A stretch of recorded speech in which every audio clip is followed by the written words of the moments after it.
من الأقارب والجيران على وسع الإمكان.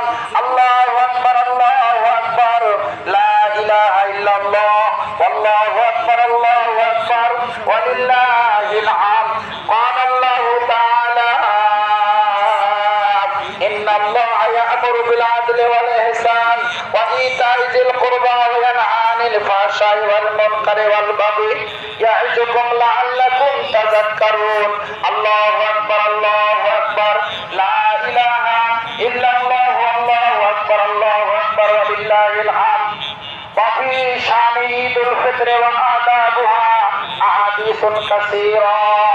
وعن عائشة الصديقة رضي الله عنها قالت قال رسول الله صلى الله عليه وسلم خطابا لأبي بكر إن لكل قوم عيدا وهذا عيدنا. رواه البخاري. الله